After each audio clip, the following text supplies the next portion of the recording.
It's Friday morning on a race weekend. It's come up very, very quickly. We've had a very short off season, very busy off season, trying to rebuild the car basically after the last round and the car decided to stop working. Heading up to Malala for this one.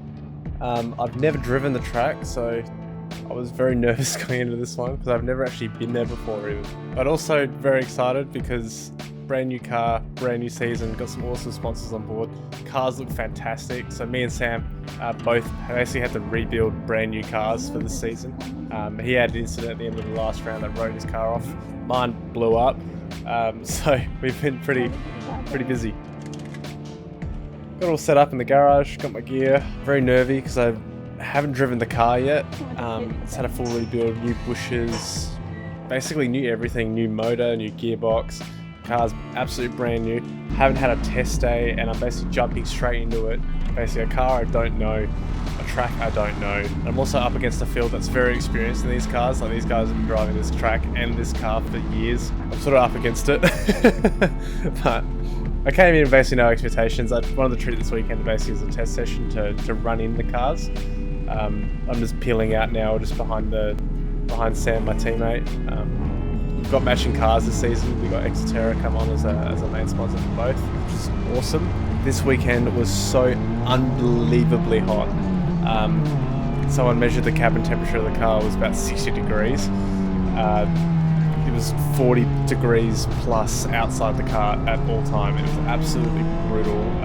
Because you're wearing you got your underoos on, triple layer fire suit, your balaclava, your helmet, gloves, everything. Just absolutely sweltering. So yeah, first time on track, new car, new track, lot to learn basically. So treating today like a test session. These are the sort of things you find. My my driver cooling decided to remove itself from the car. Basically with the vibrations of, because now I've got solid engine mounts, solid bushes, everything. All the new vibrations have just worked the window down, and so these are all the little things you got to iron out. So coming into our first full lap of Malala. So coming into turn 1, you keep it in third, basically touch the limiter, use a lot of momentum to try and hook that in there into 2. It's a double apex, kind of lazy corner, just goes on forever. I take 4th here, but I've since found out you don't want to take 4th coming down this straight. A lot of the fast guys are leaving it in 3rd and just banging the limiter all the way down until the hairpin. Down to the 2nd. For the hairpin, this straight is absolutely brutal because if you do not absolutely nail that hairpin, you are punished all the way down the back straight here at Malala. It's a very short, very technical track. Absolutely punishes you if you don't know it.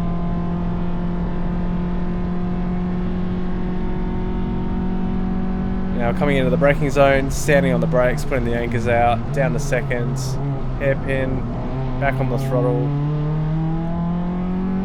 row up the gears. Just trying to basically minimise the distance, hugging the inside.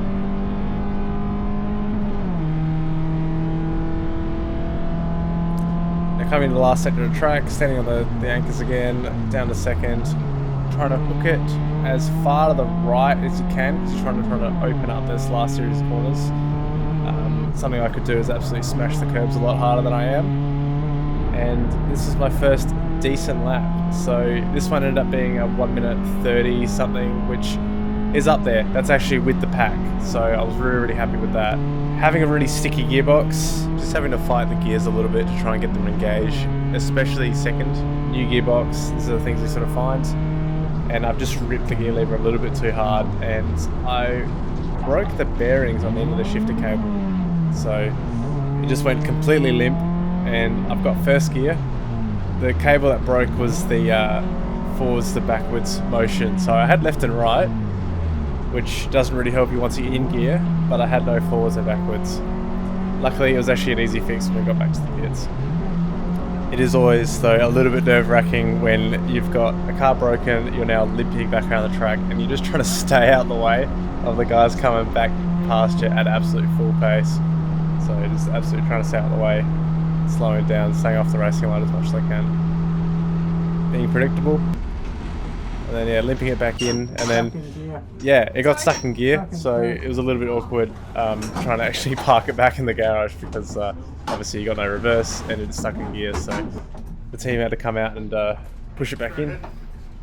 Yeah, like I said before, it was an easy fix, and yeah, we'll back out straight again straight away again for the next session.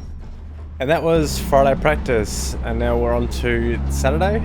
This is qualifying, so straight away out the pits, looking in the mirrors, and a couple guys fly past, so I want to stay out of the way. And then yeah, do the outlap, try and warm up, get everything up to temperature, get a feel of the car again, and instantly miss third gear, which becomes a running theme and a very frustrating session.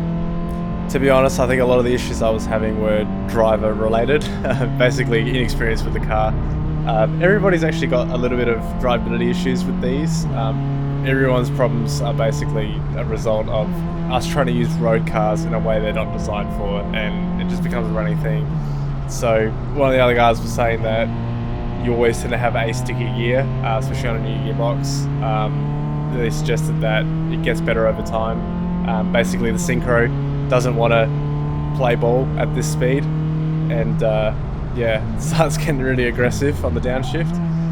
But they eventually, it's kind of brutal, but they almost machine themselves down, so they start working better as the gearbox gets a little bit older. But yeah, just basically trying to stay out of everyone's way for the session. So coming in on my first green lap, and basically don't take turn one hard enough, and I got someone right up my bum, and then I get you can sort of see it on the marshal post on the outside. I start getting flashed the blue flag. Obviously this guy's quicker than me, he's also on a hot lap. Don't want to basically start a fight as a rookie in this category, so stay well clear. Second attempt, come through, tip it into turn one. I'm taking it real easy, I'm trying to get a banker. The track is not good at the moment, it's really hot, and just lose the rear a little bit. Not the quickest way through the corner. Still salvageable. Not going to be my best lap, but still could probably make something of it. Down into the hairpin. Second. The gear chirps a little bit. That's that synchro I was talking about. And absolute disaster. Go from second to neutral to fifth, then to third. Found every gear except the one I want, and I completely ruined that lap.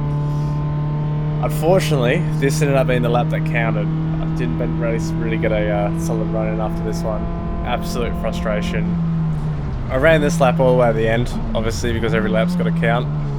But yeah, unfortunately, this was the one that counted, and ended up qualifying with a 1 minute 35 something, which is absolutely dreadful. Completely nowhere. So yeah, seeing that on the timing board after the session absolutely destroyed the confidence. So that was, it was a bad day. I've never wanted to basically pack up and go home more than in that moment when I saw that timing sheet. That was, yeah, absolute frustration. But yeah, got over it, sort of. Basically got back to square one, had to build up confidence again in the car. Felt like I couldn't drive it. So here we are, lining up for race one in a grid spot. Hold the handbrake, space the car doesn't roll, waiting for the green flag to fly behind the car.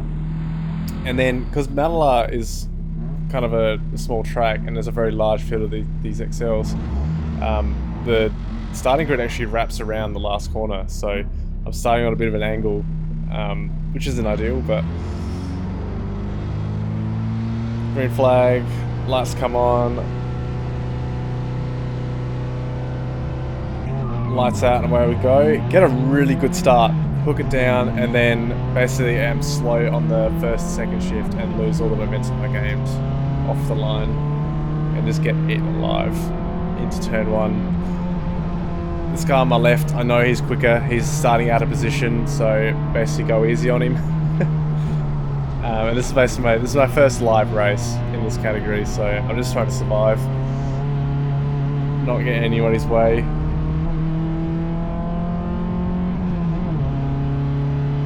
And then, because I've got no confidence in my gearbox and my driving ability at the moment, I keep it in third because I was having issues with second gear. it's not quicker. It's significantly slower, and I just get killed on the exit of the hairpin because I don't hook up second. In the fourth, sit in the draft, and yeah, try to hang on to the pack.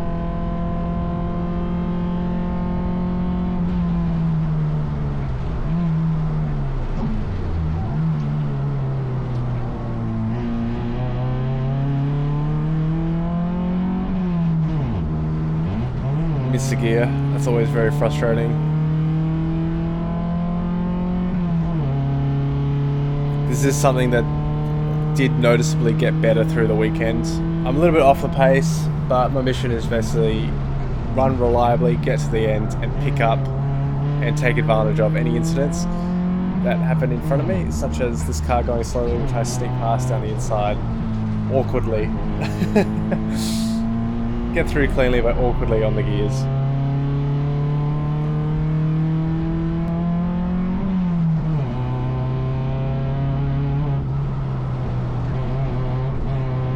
But yeah, a little bit off the pace for round one, a little bit of a lonely race, so cut a lot of it out. And then we come through checkered flag, and that's first race done.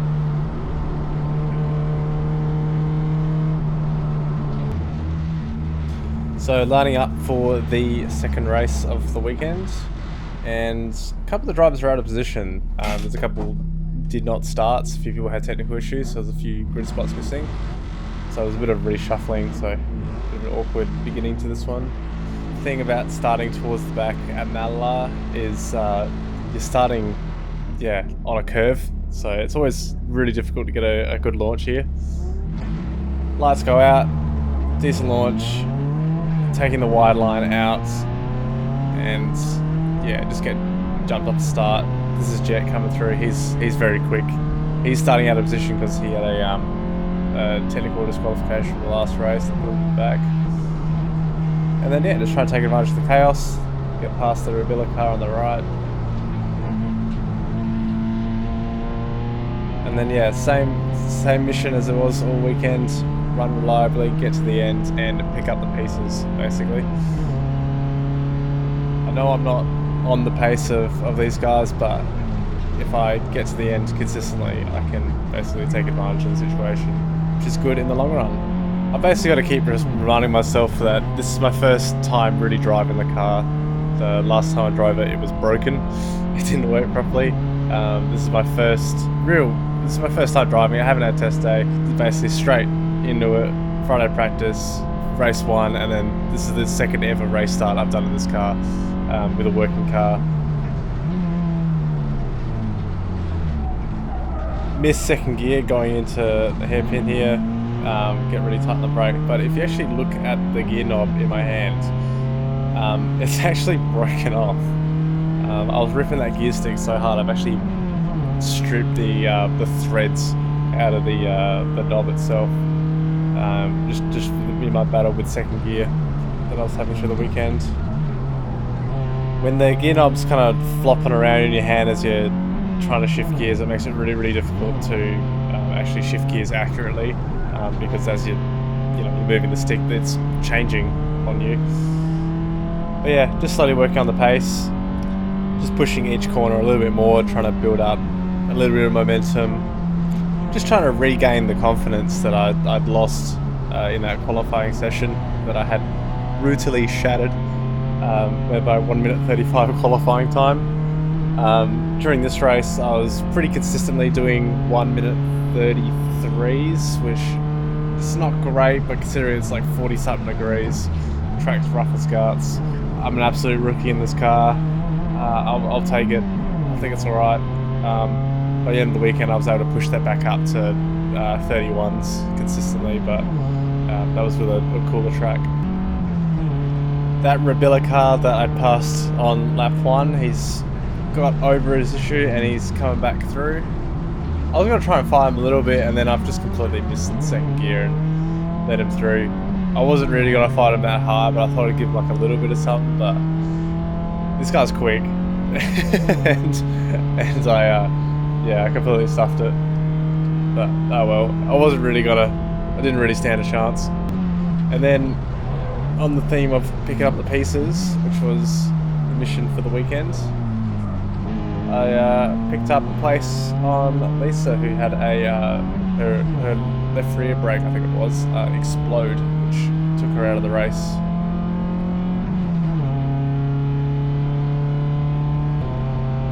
And coming through on the final corner here, and checkered flag.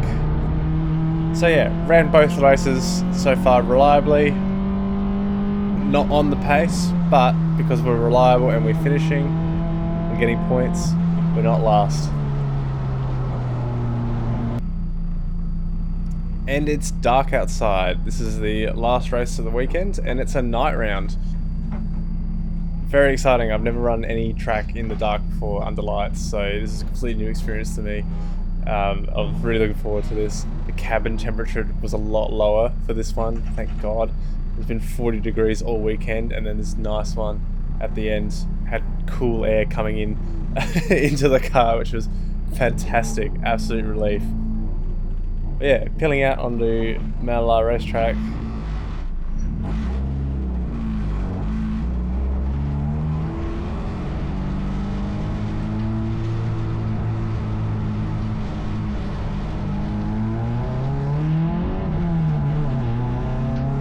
And the first thing you notice is, wow, everything is bright.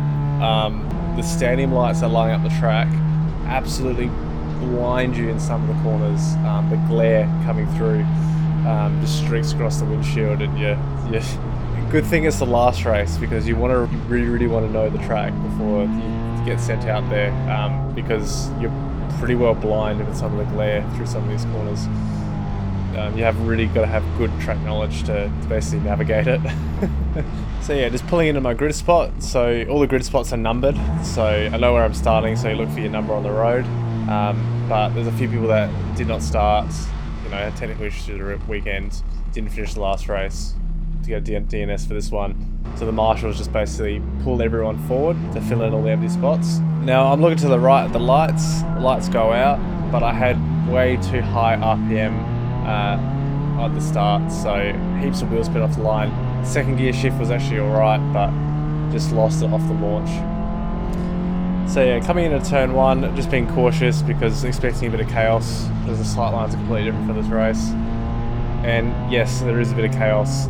Big cloud of dust in front of me, sneak through. I had Steve on my ear, on the radio, basically yelling at me to go for it, because I didn't know what I was driving into really, but it was all clear. And then just gonna try and stay with the pack as best I can. This race was huge for me. I've actually got my confidence back in this race. I felt like for the first time that day with race 1 and 2, and now this is race 3, I felt like I could actually drive the car. I've got no illusions, I'm not the quickest at all, but I felt like I was actually making progress for the first time, which is massive and really puts me on the front foot going into round 2. See the left mirror, there's someone coming up behind me, so just trying to defend a little bit, actually trying to race, which is new for me in this category. Compromised the exit a little bit too much, didn't get the power down fast enough, and just got eaten alive on the next straight.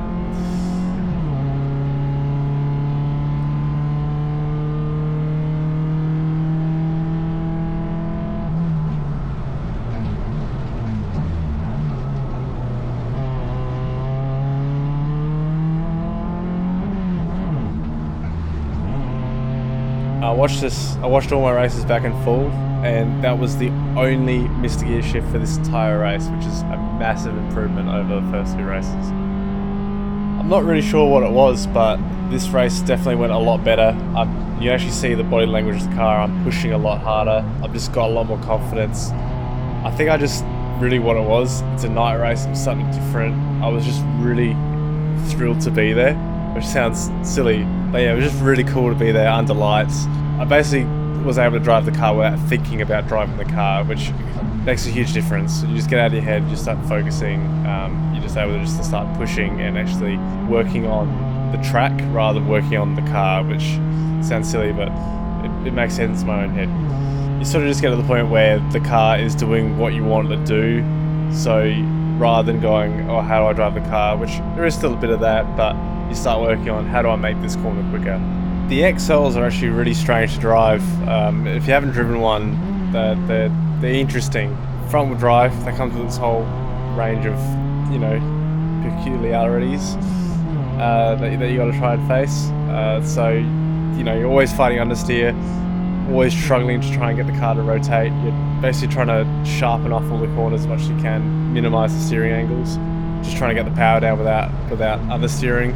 You gotta do weird setup things, so to make them turn, because front wheel drive cars don't want to turn, especially these little front wheel drive cars don't want to turn. You gotta run toe out on the rear, so it means when you're on brakes, if you're braking, it's always trying to squirm and trying to fight you a little bit. This makes them interesting, a little bit aggressive. Having said that though, they are wicked fun, and if you're looking into getting racing at sort of a budget level, this is definitely a really, really appealing way to do it. In Australia, there's a massive category around these, so you're always racing against somebody. So a little bit later on in the race, I get a call on the radio that my teammate's having some issues and he's slowed. So I very quickly catch him, and he lets me through, which is a very nice thing to do. But yeah, he later didn't finish the race because something silly, a little bracket on the throttle cable broke. It basically means he didn't have any throttle, so it was just completely dead until like the last 75%, and it was just completely undrivable. And he retired for safety reasons. Basically, he wasn't confident it was safe.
As the confidence is coming up, I'm just using more of the track, getting the lines right, attacking the curbs, just all little things you do once you get a bit more confident.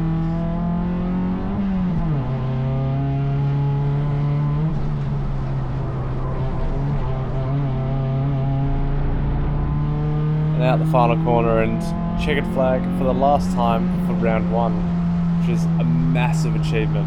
I completed my first full round in Circuit XL.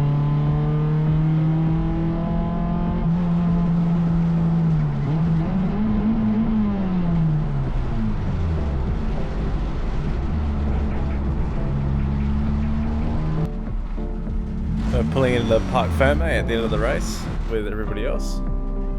This day has been an absolute marathoner, so we did every single race. So we did qualifying and every single race all in one day. There was no Sunday for this weekend, so Friday, Saturday, done. Brutal.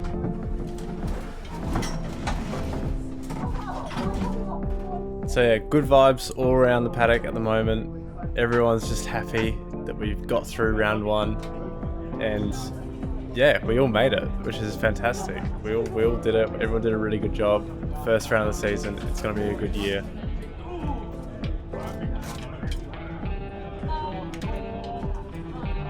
So I just drop all the kit in the car, and then I look and I find my teammate standing there, not in his race suit because he got off the track a little bit earlier, and got go over to him, find him, and basically thank him for helping me get there. He's been mechanicking on my car to help me with the new engine, new everything. I basically could not be here. I would not have the car. I would not be on track without him. So very appreciative of him.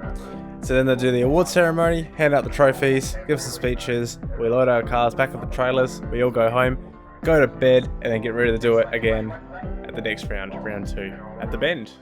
See you there.